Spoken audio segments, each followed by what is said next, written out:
हाँ जी, शुरू करें। 10 तारीख पेपर का डिस्कशन। तो पहला क्वेश्चन थर्मोडायनामिक्स का है। इसमें डिस्कस किया हुआ है कि जब भी इक्विलिब्रियम स्टैब्लिश होगा तो डेल्टा एच की वैल्यू गिवन है, डेल्टा एस की वैल्यू गिवन है, और आपको पता है इक्विलिब्रियम आने पर डेल्टा जी क्या हो जाता है, जीरो। तो आपके पास फॉर्मूला बन जाएगा delta H divided by delta S is equal to T. ये भी किलो जूल में गिवन है, लो जी, और ये भी किलो जूल में गिवन है। तो जैसे ही आप डेल्टा एच 30.5 और डिवाइडेड बाय 0.066 करेंगे तो 462.12 पे आपके पास क्या स्टैब्लिश होगा, इक्विलिब्रियम। चलिए अगला क्वेश्चन देखें। रिड्यूसिंग एजेंट, तो साफ सी बात है, जहां H2O2 पूछा हुआ H2O2 के बारे में, तो जहां H2O2 इटसेल्फ ऑक्सीडाइज हो रहा है, ये -1, यहां 0 हो रहा है। जब भी H2O2 इटसेल्फ -1 से 0 में ऑक्सीडाइज होगा तो उसका बिहेवियर रिड्यूसिंग एजेंट की तरह से होगा। चैप्टर रिडोक्स से ये चैप्टर क्वेश्चन कनेक्ट हो रहा है। तो नेक्स्ट आपके पास है द रिजल्टेंट हीट चेंज। एक थ्योरी बेस्ड क्वेश्चन डाला मैंने जिससे आपका ये पार्ट भी स्ट्रांग हो। In a reaction is the same whether it takes place in one or several stage. इसी को बोलते हैं आप लोग Hess law. Le Chatelier equilibrium का पार्ट है। लेवोजियर लैप्लेस क्या बोलता है कि अगर रिएक्शन फॉरवर्ड जा रही है और बैकवर्ड जा रही हो तो फॉरवर्ड में अगर चेंज प्लस का है तो बैकवर्ड में चेंज माइनस की हीट का होगा। चलो जी, नेक्स्ट क्वेश्चन हमारे पास है डिक्रीज इन फ्री एनर्जी। ये फिर एक थ्योरी बेस्ड क्वेश्चन मैंने कोशिश की है पीएमटी के अकॉर्डिंगली।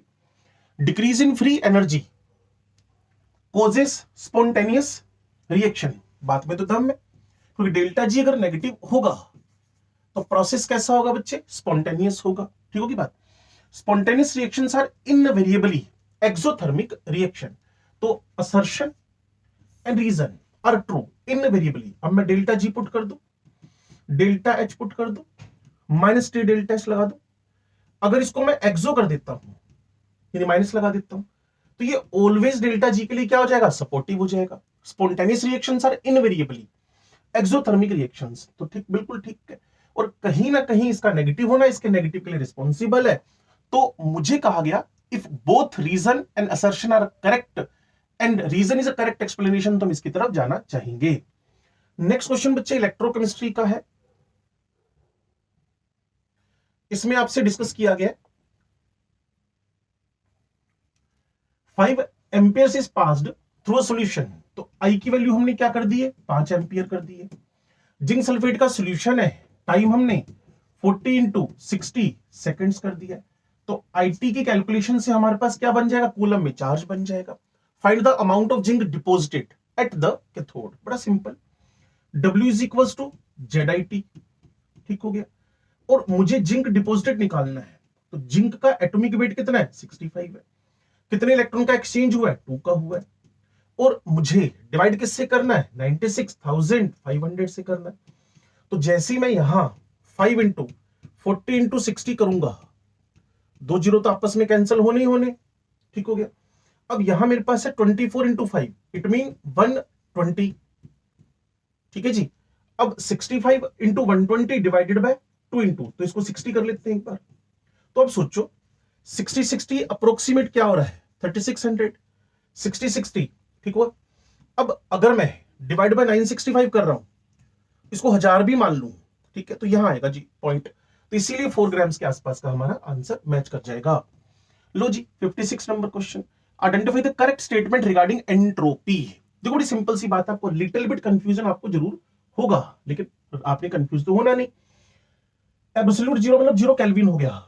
एब्सोल्यूट जीरो मतलब जीरो केल्विन हो गया। तो जब जीरो केल्विन टेम्परेचर होगा, जब जीरो केल्विन टेम्परेचर होगा, एंट्रोपी ऑफ परफेक्टली क्रिस्टलाइन। बच्चे कहते हैं कई बार सर एब्सोल्यूट जीरो तो यहां भी दे रखा है, एंट्रोपी ऑफ ऑल क्रिस्टलाइन, जबकि मुझे क्या चाहिए, परफेक्टली क्रिस्टलाइन। तो उन्हीं की जो हमारे पास एंट्रोपी होगी वो जीरो होगी। तो करेक्ट स्टेटमेंट हमारे पास फोर्थ जाएगा। नेक्स्ट है आपके पास इन द फॉलोइंग रिएक्शन। वैसे देख के साफ पता चल रहा होगा ये रिएक्शन डिसप्रपोर्शनेशन की रिएक्शन है। डिसप्रपोर्शनेशन 0 से -1 +5 हुआ। तो यहां कहा गया कि bromine is both reduced and oxidised. पहले में oxidise and carbonate reduce, carbonate में तो चेंज ही नहीं आ रहा। कार्बोनेट का जो ऑक्सीडेशन नंबर है यहां आपके पास +4 है, और यहां भी बाइकार्बोनेट में +4 है। ठीक है जी। तो ऑक्सीडेशन नंबर में तो चेंज नहीं आ रहा, और वैसे भी अगर H2CO3 लिखा होता तो भी +4, HCO3 लिखा हो तब भी +4, कार्बन +5 में जा ही नहीं सकता। तो bromine is both reduced as well as oxidised disproportionation reaction है। Electrochemical equivalent of a substance Z, Z की वैल्यू दे दीजिए। Z इज इक्वल टू क्या लिखते हैं आप लोग, मोलिकुलर वेट और atomic weight divided by NF। Electrochemical equivalent of a substance हमें दिया हुआ है, इसको मिलाकर हम क्या बनाते हैं, इक्विवेलेंट वेट। तो ये 0.006735 ठीक हुआ। और यहां हमें पास क्या दे रखा है, एटॉमिक वेट, ये क्या हुआ 96,500। जब मैं इन दोनों का मल्टीप्लाई करूंगा तो मेरे पास एटॉमिक वेट कैलकुलेट हो जाएगा। इसको अगर आप कैलकुलेट करना चाहते हैं तो मैं क्या करता हूं, यहां पॉइंट लगाकर 10⁻⁻⁴ कर देता हूं, ठीक हो गया। तो 6.73 हुआ। इधर से अगर मैं मल्टीप्लाई करूंगा तो कम से कम यहां से क्या करते हैं, 10⁻⁴ ले जाते हैं। ये 10⁻⁴ ये 1 हुआ, तो 9.6 का 6 से, तो 10 6 जा 65 60, तो उसके आसपास का आंसर हमारा मैच करेगा। दैट्स वाई इसका आंसर हमने 65 रखा है। लो जी, in a spontaneous process the entropy of a system and its surroundings, clear, spontaneous है तो पक्का एंट्रोपी बढ़ रही है, यही हमारा second law of the thermodynamics है। Which statement is not correct, गलत क्या है, नॉट करेक्ट, ठीक है, नॉट करेक्ट, इनकरेक्ट क्या है। तो भाई सिंपल सी बात, एक फॉर्मूला आप जानते हो, lambda M is equal to kappa into V, lambda M is equal to kappa into V. जब भी मैं वॉल्यूम बढ़ाऊंगा लैम्डा एम बढ़ेगा। तो मुझे कहा गया molar conductance of an electrolyte solution decreases, जबकि वी बढ़ने से लैम्डा एम क्या होता है बच्चे, बढ़ता है विद डाइल्यूशन। तो ये गलत हो गया, पहले में इंक्रीज कर रहा है, ठीक हो गया। स्पेसिफिक कंडक्टेंस मतलब कप्पा हो गया, of an electrolyte solution decreases with dilution, ये नीचे आएगा, ये नीचे आएगा। जब मैं वी को यहां भेज दूंगा ये बढ़ेगा, ये घटेगा। तो specific conductance of an electrolytic solution decreases with dilution, ये बढ़ेगा, ये घटेगा, ठीक है। इक्विवेलेंट कंडक्टेंस मतलब वही मोलर कंडक्टेंस जैसी बात हो गई है, इंक्रीज विद डाइल्यूशन। तो दोनों बातें ठीक है, बस यही गलत जा रहा है। एक सिस्टम ने 600 जूल हीट एब्जॉर्ब की, एक सिस्टम ने 600 जूल हीट एब्जॉर्ब की, तो 600 जूल का मतलब क्या हुआ, +600, ठीक है। और इतना ही वर्क कर भी दिया, तो ये आपके पास क्या है, वर्क डन 300 जूल। तो नेट इसको फायदा कितने का हो गया है, 300 जूल का। Delta E is equal to delta U is equal to Q plus W। PbO2 में Pb का ऑक्सीडेशन नंबर बच्चे क्या है, +4 है, यहां क्या हो रहा है, +2 हो रहा है। तो +4 का +2 में क्या हो गया, रिडक्शन हो गया। Next 64, heat produce in calories by the combustion of 1 gram of carbon. अगर आप कार्बन का 1 ग्राम, आप याद करिए मैंने आपको थर्मो पढ़ाते हुए एक बात बताई थी कि जब भी कभी हम पर ग्राम कुछ भी अगर मेंशन करेंगे, और जैसे कि फूड की कैलोरीफिक वैल्यू हो गई है, तो heat produced in calories by the combustion of 1 gram of carbon, इसको हम calorific value of the carbon बोलने वाले हैं। नेक्स्ट आपके पास एक कोलराउस से जुड़ा हुआ क्वेश्चन है, मोलर कंडक्टिविटी ये CH3COONA की है, ये HCl की है, CH3COONA, साथ में कौन है भाई साहब, HCl है। अब हमें क्या कह रहा है, एसिटिक एसिड के बारे में डिस्कस कर रहा है, ठीक है जी। अब हमें कहा गया द एडिशन, क्या एक्स्ट्रा डालूं कि एसिटिक एसिड निकल आए। देखो मुझे चाहिए क्या, मुझे रिक्वायर्ड क्या है, एसिटिक और H+, ये मेरे पास फालतू। तो इन दोनों को जोड़ूं, और इस सॉल्यूशन में अगर मैं इस CH3COOH को, CH3COOH निकालने के लिए NaCl अगर ऐड कर दूं, ठीक है ना, तो Na और Cl यहां से क्या हो जाएगा, कट जाएगा, और एसिटिक एसिड का आंसर हमारे पास मिलने वाला है। नेक्स्ट क्वेश्चन लिटरली हमारा जुड़ा है मोल कॉन्सेप्ट से, ये लॉ ऑफ मल्टीपल प्रोपोर्शन से कनेक्ट किया मैंने बात, लॉ ऑफ मल्टीपल प्रोपोर्शन। तो थोड़ा ध्यान से सुनिएगा क्वेश्चन को। The law of multiple proportion, the law of multiple proportion क्या कह रहे हैं भाई साहब, दो एलिमेंट है, और मैंने तो आपको ट्रिक सिखाई थी, अगर दो एलिमेंट दे रखे हो तो आंसर हमेशा, और दो से ज्यादा कंपाउंड बन रहे हो, दो या दो से ज्यादा, तो रूल में हमेशा क्या लगता है, एक ही बात लगती है, इसको बोलते हैं मल्टीपल प्रोपोर्शन। दो एलिमेंट है X and Y, atomic weight 14 and 16 दे रखा है, तो थोड़ा सा हम नाइट्रोजन और ऑक्सीजन की तरफ जा सकते हैं, ठीक हो गया। they form a series of compound A, B, C, D, E, which there is a same amount of element X and Y is present in 1, 2, 3, 4, 5. ठीक है जी, which there is same amount of element X and Y is present in the ratio 1, 2, 3, 4, 5 if the compound A has 28 parts by weight of X and 16 parts of the weight of Y. इसका मतलब एक ही बात कर रहा है, 16 28 का मतलब N2 हो गया और 16 ये हो गया, ठीक हो गया। Then the compound of C will be, तो अब सोचो 1, 2, 3, 4, 5 का ऑक्सीजन का रेशियो था, 16 14 और 16 था ना। अब इसमें ए बना, ये आपके पास 28 और 16 का रेशियो है, तो यहां 28 और 32 का रेशियो होएगा, यहां 28 और 48 का रेशियो होएगा, तो 48 parts of the Y connect होने वाला है। क्वेश्चन जानबूझ के थोड़ा सा कॉम्प्लेक्स बनाने की कोशिश की है, लेकिन आप समझ जाओगे इसको। कोऑर्डिनेशन कंपाउंड नहीं है भाई, इसमें आपको ऑक्सीडेशन नंबर निकालना है, तो इतने स्मार्ट आप हो, इसमें ऑक्सीडेशन नंबर आप क्या निकाल लोगे +3, तो मुझे बताने की नीड नहीं है। What mass of hydrochloric acid is needed to decompose 50 grams of limestone, तो एक काम कर ले, स्टोक्योमेट्री मोल कॉन्सेप्ट का क्वेश्चन है, कैल्शियम कार्बोनेट लिखा, 2HCl लिखा, यहां CaCl2 बना, ये H2CO3 या H2O वाटर बना, CO2 वाटर बना। अब इसका मोलिकुलर वेट 100 है, ठीक होगी बात, ये 73.5 स्टोक्योमेट्रिकली यूज हो रहा है, तो अगर मुझे इसका 50 ग्राम कंज्यूम कराना है तो इसका आधा लेना पड़ेगा, तो सीधे सीधे what mass of hydrochloric acid is needed to decompose 50 grams of the limestone, 50 grams of the limestone, तो भाई सीधी सी बात, ये अगर 100 ग्राम यूज हो रहा है तो 36.5 इंटू 2, तो इसका जो यूज होएगा आपके पास 36.5 इंटू 2, 100 ग्राम पे है ना, और अगर इसका 50 ग्राम है तो इसका हाफ, वो ऑप्शन हमारे पास यहां कहीं हमें दिख नहीं रहा है। रिएक्शन बैलेंस्ड है, ठीक है जी, 36.5 इंटू 2 मतलब क्या हो गया 73, 100 ग्राम पे 73 लगता है, तो 50 ग्राम पे हमें एग्जैक्ट अमाउंट लगनी चाहिए थी 36.5, तो ये क्वेश्चन थोड़ा सा हमारा सस्पेक्टेड कैटेगरी में चला गया है। 400 milligram iron capsule contains 100 milligram of ferrous fumarate. Ferrous fumarate इसका मोलिकुलर वेट निकाल लेते हैं, percentage of iron present in it approximately, तो मोलिकुलर वेट निकालता हूं पहले मैं, टाइम खराब नहीं होगा आपका।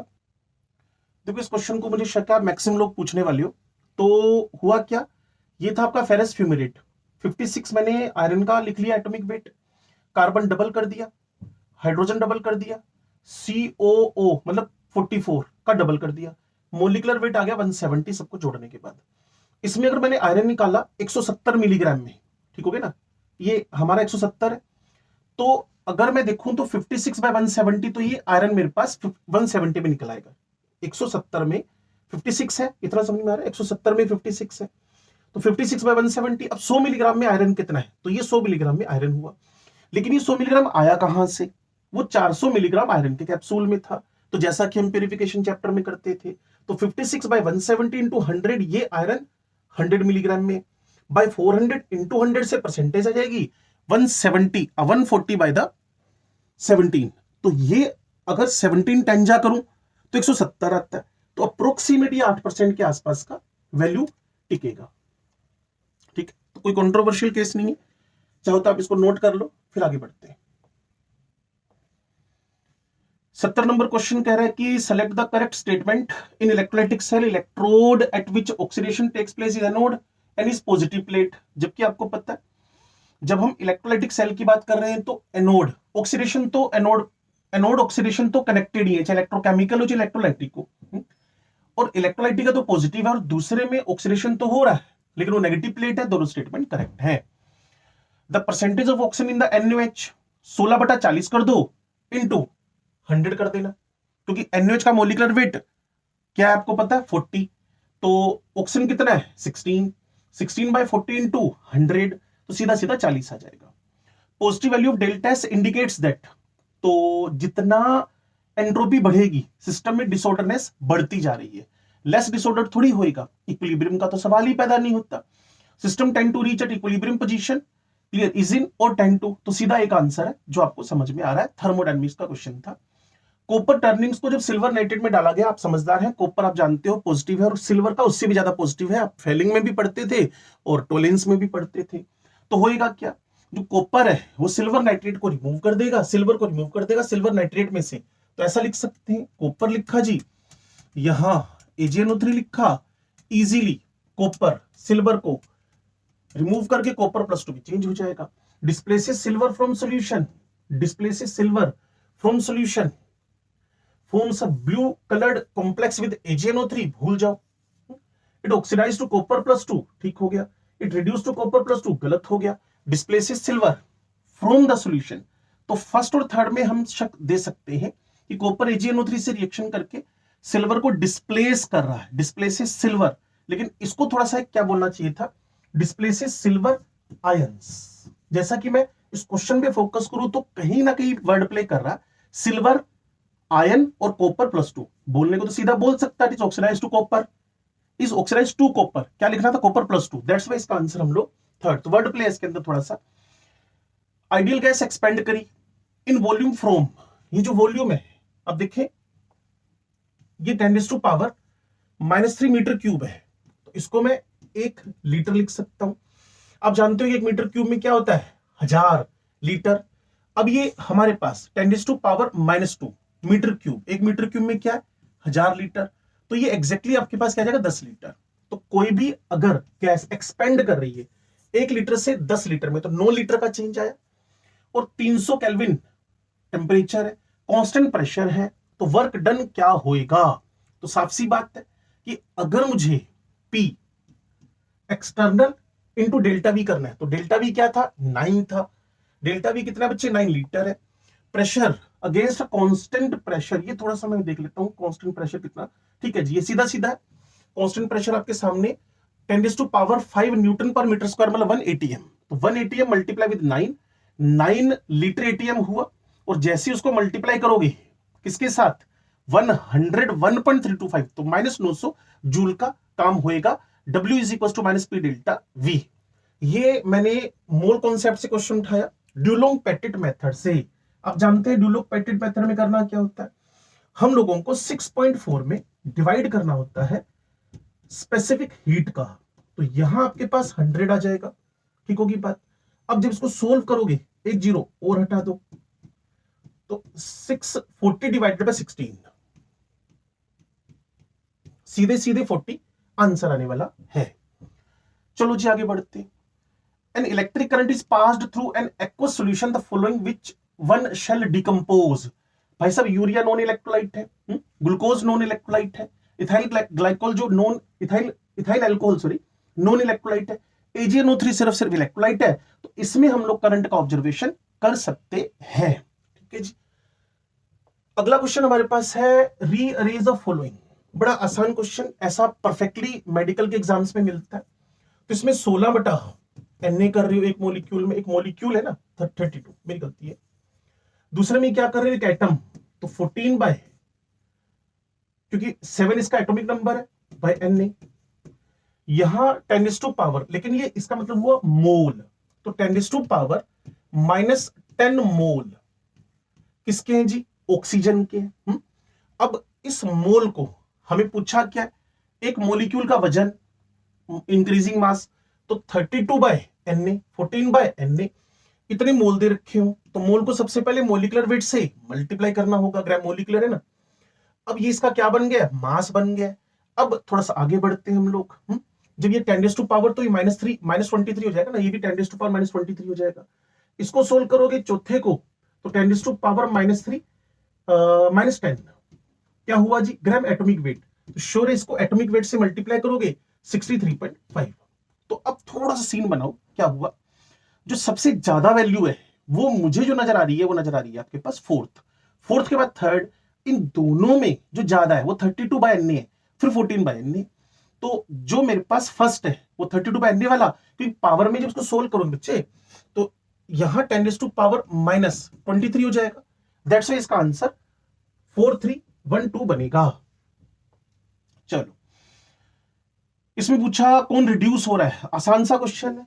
Cr2O7 -2 भी ले लो, या जो भी आप डाइक्रोमेट के बारे में जानते हो, ऑक्सीडेशन नंबर यहां +6 या +5 जो भी निकलेगा, अगर आप पेपर में बैठे हो तो +3 में गया, तो जिस भी हायर से लोअर ऑक्सीडेशन नंबर में गया तो इसका ऑक्सीडेशन नंबर डिक्रीज किया, दैट्स वाई। कौन सा एलिमेंट रिड्यूस हो रहा है? तो एक ही आंसर है, क्रोमियम। क्रोमियम रिड्यूस हो रहा है। The relation between change in internal energy, change in enthalpy and work done is represented. तो डेल्टा एच, डेल्टा ई और डब्ल्यू का रिलेशन आप जानते हो कि इसको हम फर्स्ट लॉ के बाद पढ़ते हैं। Delta H is equal to delta E plus P delta V. ठीक है जी, तो एक ही रिलेशन पकड़ में आ रहा है, जनरल वाला। चलो जी आगे देखते हैं। Molar enthalpy of evaporation of water is different from ethanol. हो नहीं है, क्योंकि जो पानी है उसकी हाइड्रोजन बॉन्डिंग इथेनॉल के कंपैरिजन में जबरदस्त है। अब उसने कहा वाटर इज मोर पोलर, बिल्कुल है जी। अब मेरे साथ केमिस्ट्री में जब SN1 SN2 कर रहे थे वहां भी ये बात सीखी आपने। Both assertion and reason are true but reason is not the correct explanation of the assertion. ठीक है, दोनों अलग अलग बातें हैं। मोलर एंट्रोपी पोलर के साथ साथ में आपको बोलनी थी, इसमें जो वजह क्या है, मेन रीजन क्या है, वो आपने बोलना था हाइड्रोजन बॉन्डिंग। पोलर है, ठीक है, पोलर होना, मोर पोलर है, मोर पोलर होने से हुआ क्या, हाइड्रोजन बॉन्डिंग बढ़ गई। हाइड्रोजन बॉन्डिंग बढ़ने से क्या हुआ, इसकी हीट ऑफ वेपोराइजेशन भी बढ़ गई है। तो दोनों ठीक है। करेक्ट एक्सप्लेनेशन के लिए इसको रीजन में क्या लिखना चाहिए था बच्चे, hydrogen bonding. when the sample of copper with zinc impurity, when the sample of copper, लो जी, sample of copper with zinc impurity is to be purified by electrolysis, the appropriate electrodes are। देखो एक simple सा rule है, जब भी आप मेरे साथ में इलेक्ट्रोकेमिस्ट्री सीख रहे थे तो वहां इलेक्ट्रोलाइसिस किया था, वहां कई बार हम कॉपर की मेटलर्जी पे पहुंचते हुए बोलते हैं कि इलेक्ट्रोलाइटिक रिडक्शन, तो वहां हम कॉपर का इलेक्ट्रोड लेते हैं, एक प्योर वाला और एक इम्प्योर वाला। तो जो इम्प्योर है वो हमारे पास काम होता है एनोड की तरह से, इम्प्योर एनोड, तो यहां एनोड मड बनता है। तो जो आपके पास कैथोड है वो प्योर बनेगा। और इतना मैं आपको बता दूं कि oxidation is always takes place on the anode, तो वहां से भी आप थोड़ा सा दिमाग लगा सकते थे। ये एनोड होएगा और कॉपर +2 इस सॉल्यूशन जो भरोगे यहां, वहां से कॉपर के फॉर्म में इलेक्ट्रॉन एक्सेप्ट करके रिड्यूस होएगा। ठीक होगी बात। तो कहीं ना कहीं मेरे पास कॉपर जिंक जब किस फॉर्म में होगा, एनोड के फॉर्म में, तो वहां से कॉपर ऑक्सीडाइज होकर सॉल्यूशन में जाएगा। जब कॉपर वहां से सॉल्यूशन में जाएगा कॉपर +2 बनकर, तो दूसरी जगह जाकर क्या होगा, डिपॉजिट होगा। तो ये मैं एनोड की तरह इसको यहां से काट देते हैं, इसको कैथोड की तरह, यहां से कॉपर और जिंक में से कॉपर ऑक्सीडाइज हुआ, यहां रिड्यूस, ऑक्सीडाइज रिड्यूस। तो इसीलिए cathode should be pure copper और दूसरा वाला क्या होना चाहिए, impure sample. Occurrence of reaction is impossible. भाई सीधी सी बात है, ये नेगेटिव हो गया, ये पॉजिटिव हो गया, तो पूरी इक्वेशन में डेल्टा जी हमेशा के लिए पॉजिटिव हो गया है। व्हेन आयरन और zinc is added to copper sulphate solution, तो जिंक और आयरन दोनों एक्टिव है, तो वहां से क्या होगा, कॉपर +2 का रिडक्शन हो जाएगा और कॉपर बन जाएगा। ऑक्सीडेशन ऑफ कॉपर +2 भूल जाओ, हाइड्रोलाइसिस भूल जाओ, आयोनाइजेशन का मतलब ही नहीं बनता। फिर 4.4 grams of an unknown gas occupies 2.24 liter of volume at standard temperature and pressure. The gas may be, तो बड़ा सिंपल सा तरीका मोल कॉन्सेप्ट वाला लगा ले। 4 उल्टा लिखे, अगर 2.24 लीटर है एसटीपी एनटीपी पे है तो मास 4.4 ग्राम्स है। अगर 22.4 लीटर है तो 4.4 डिवाइडेड बाय 2.24, 22.4 सोल्व करके ये 44 हो जाएगा। और 44 मोलिकुलर वेट इसका है, इसका नहीं है। कार्बन मोनोऑक्साइड का 28 है, सल्फर डाइऑक्साइड का 64 है, तो एक ही आंसर बनता है, आपको पता लग गया हो। When iron +2 change to iron +3 in a reaction, sure है कि इलेक्ट्रॉन लूज कर रहा है। गेन्स इलेक्ट्रॉन भूल जाओ, गेन्स प्रोटॉन, लूज प्रोटॉन तो बिल्कुल दिमाग से निकाल दो। इसको थोड़ा सा रेडॉक्स चैप्टर से टच दिया गया। Largest number of molecules is in, solve कर लेते हैं भाई। ये आपके पास कहां चले गए भाई साहब, क्वेश्चन था लार्जेस्ट नंबर, हाँ 86 number question. 34 divided by 18 into Na, ठीक हो गया। 28 बाय 44 इंटू Na सब में कॉमन चल रहा है, ठीक हो गया। यहां 46 इसका मोलिकुलर वेट आपके पास है 15 और 17 35 के आसपास, इंटू Na मोलिक्यूल पूछा हुआ है ना, 54 इसका मोलिकुलर वेट 28 प्लस 16 5 जा 80, तो ये हो गया जी 108, तो यहां 108 लिख दिया गया, ये हाफ के आसपास है। तो एक ही बचता है जिसका डिनोमिनेटर छोटा और न्यूमरेटर बड़ा हो। डिनोमिनेटर यहां सबसे छोटा, यहां न्यूमरेटर बड़ा है, तो कैलकुलेशन है, सीधे सीधे पहला आंसर मैच कर जाएगा। Molar conductance eight infinite dilution of AgNO3 AgCl NaCl, बड़ा सिंपल क्वेश्चन, कोल राउस से रिलेटेड है और NaNO3 निकालना है। तो क्या करेंगे आप लोग, AgNO3 को ऐड कर दोगे आप किसके साथ, विद द NaCl, तो 116 में 110.3 ऐड होगा और माइनस 121.6 माइनस होगा। इससे एग्जैक्ट कैलकुलेशन होकर आपके सामने आ जानी है। ठीक है भाई, 88 नंबर क्वेश्चन है। टोटल हमारे 25 मिनट हुए हैं, अप्रोक्सीमेट 35 मिनट में हमारा डिस्कशन खत्म हो जाएगा। Enthalpy of the element, enthalpy of element पूछ रहा है बच्चे, सिंपल थर्मोडायनामिक्स का question, it should be 0 at the 298 kelvin. 89 number question की बात कर ले, रेजिस्टेंस दिया हुआ है R, ठीक हो गया, कितना है जी 210 ओम्स। सारे पार्ट टच किए हुए कोशिश करके, लो जी, using a conductivity cell, cell constant L/A कितना है जी 0.66 सेंटीमीटर इनवर्स, और कॉन्सेंट्रेशन बच्चे उसने दे रखी है 0.01।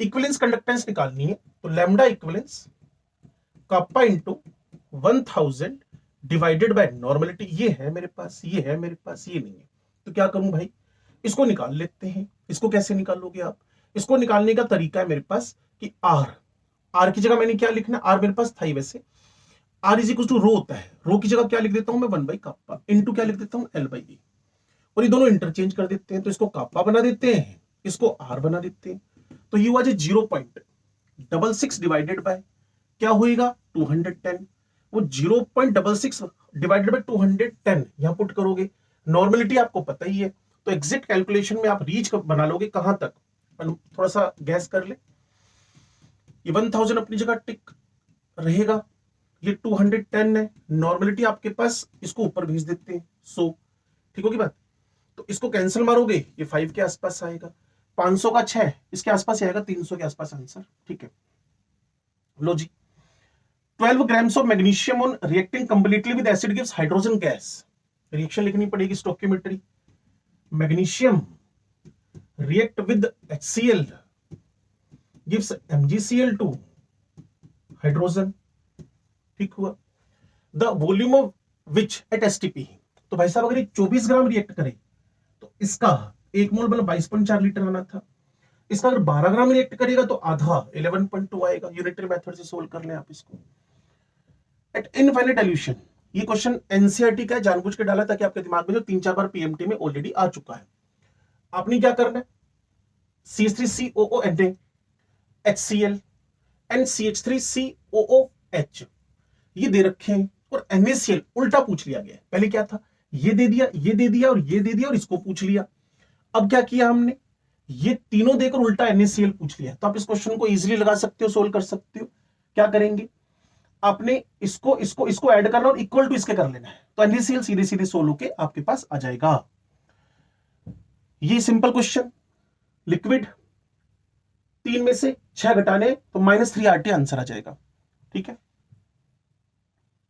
समझ गए ना क्वेश्चन को, यहां आपके पास लिक्विड गैस गैस गैस 3 - 6 -3 हो गया, तो delta H is equal to delta E plus delta NgRT। Number of water molecule in 1 litre of water, 1 litre मतलब 1000 ग्राम, 1 ग्राम पर सीसी डेंसिटी होती है ना बच्चे, डिवाइडेड बाई क्या करोगे 18, ये मोल बन गए, इनटू क्या करोगे Na, तो 55.5 Na हमारा आंसर मैच कर जाएगा। Carbon is in the lowest oxidation number, तो यहां -4 है, यहां +4 है, यहां फिर +4 है, यहां फिर +4 है। The conductivity of a saturated solution of barium sulphate, ये देखिए उसने कापा कंडक्टिविटी और CGS यूनिट्स में दिया हुआ है, एंड इट्स मोलर कंडक्टिविटी, ठीक है, और मोलर कंडक्टिविटी थोड़ी मिसिंग हो रही है यहां से, हाँ 1.53 है, तो क्या करें भाई, फॉर्मूला लिख लेते हैं, लैम्डा m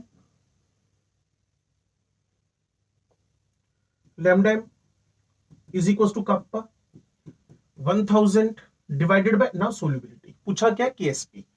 तो लैम्डा एम हमारे पास कितना है जी 3.06 इंटू 10⁻⁻6 कप्पा है जो कैलकुलेट करना है। सोल्युबिलिटी कप्पा सॉरी दिया हुआ है 1.53, ठीक है। इन दोनों का मल्टीप्लाई डिवाइड जाएगा, या फिर एस को सीधे सीधे यहीं ले आओ तो क्या हो जाएगा 1.53 10⁻3 10⁻, ये आ जाएगा आपके पास 6 डिवाइडेड बाय 3.06। तो जैसे ही आप जानते हो बेरियम सल्फेट +2 -2 है, एस बराबर रूट के एसपी है और केएसपी बराबर एस स्क्वायर है, ठीक है जी। तो एग्जैक्ट आप आंसर तक यहां रीच बना सकते हो। ये lambda M is equal to kappa into 1000 by S हुआ, एस यहां जाएगा तो इसका सॉल्यूशन निकलकर आपके पास आ जाएगा Ksp of the barium sulphate. Unit system में यहां सेंटीमीटर है, वहां भी 1.53 ओम इनवर्स सेंटीमीटर इनवर्स और मोल इनवर्स ही है, ठीक है।